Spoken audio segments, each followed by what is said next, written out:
Mission to the powerful.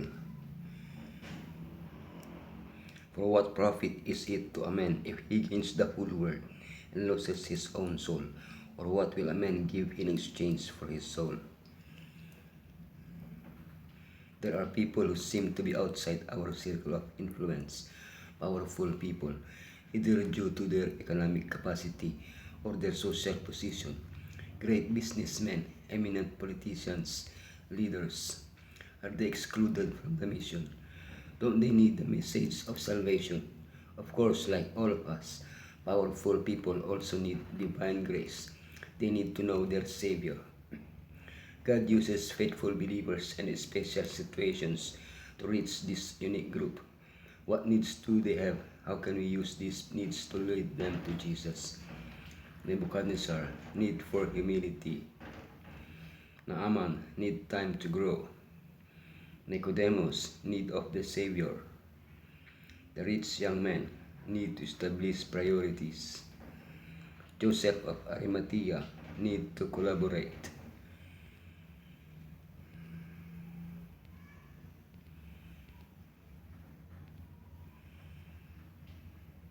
Nebuchadnezzar, need for humility. God our Savior wants all men to be saved and come to the knowledge of the truth. Salvation is not only granted to a special group of elect. The atonement made by Jesus encompasses all humanity. This, of course, includes the king of or president of the nation. However, it is practically impossible to approach this kind of people. On the other hand, their position or power can lead them to think that they do not need anything, that thanks to their knowledge, skill, wealth, or intelligence, they can achieve all their goals. This is what happened to King Nebuchadnezzar. Through his story, we see that God can use special methods to reach the high ones. He elevates faithful people like Daniel to positions of influence to use them as bridges to reach the powerful ones.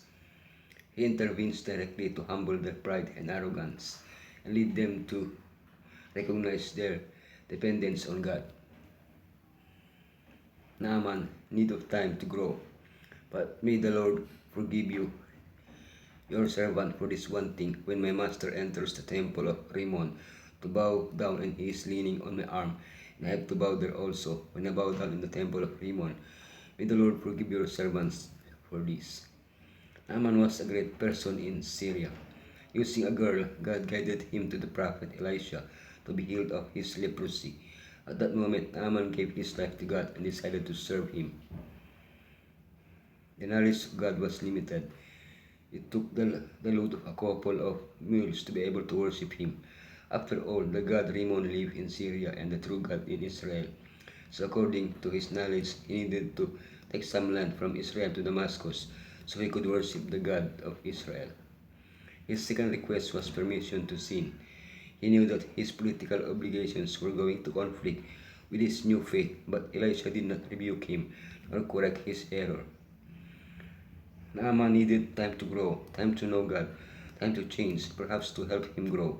Elisha later visited Damascus. Nicodemus' need of the Savior.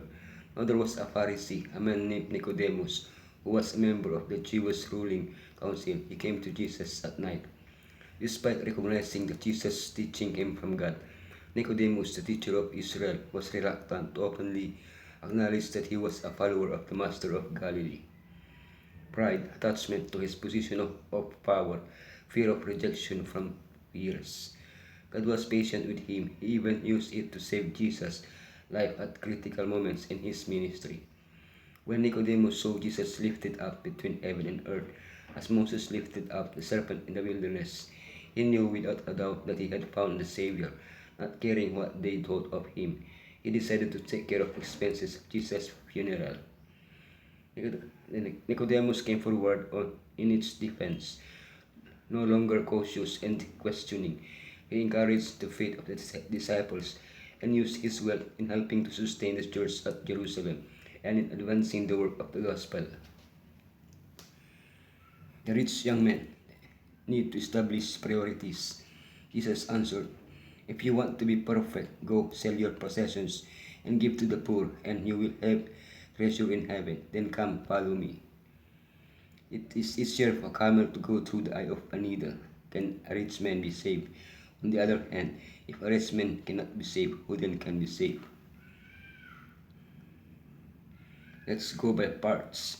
No matter how rich one is, no one can buy the salvation of his soul.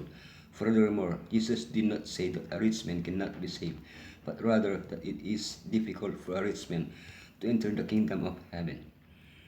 Then the rich men needed to divest themselves of their wealth to serve God wholeheartedly. No, but wealth can be a blindfold that blinds your eyes and prevents you from seeing and meeting the needs of others. It may be a God that you give priority to in your life. Therefore, for a rich person to enter the kingdom of heaven, they have to change their priorities, putting God first.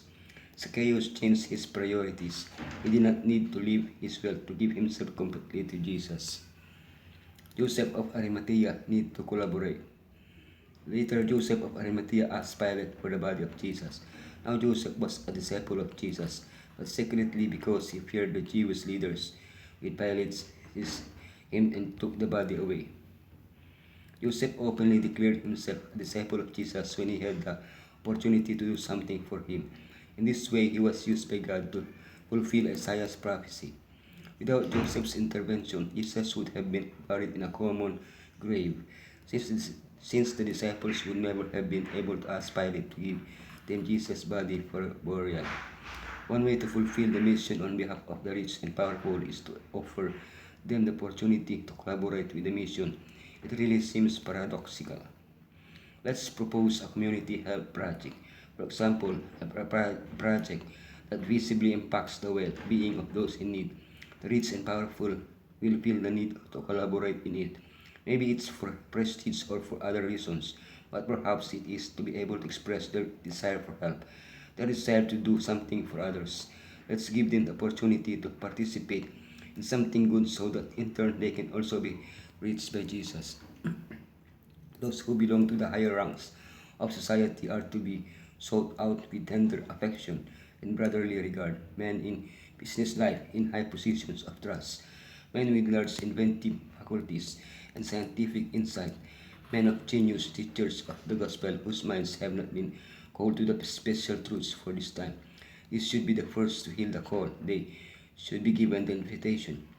Men in high social positions are hard, sore, and sick of vanity. They are longing for a peace that they have not. Even those in the highest ranks are not to be passed by. Many of them are hungering and thirsting for salvation. Weekly challenge. Add to your daily prayer list someone who is in a position of power, who is a non-believer, and who is someone you might come into contact with from time to time. Advanced challenge. Write a letter or email to someone who is in a position of power, even someone you don't know, and tell them you are praying for them.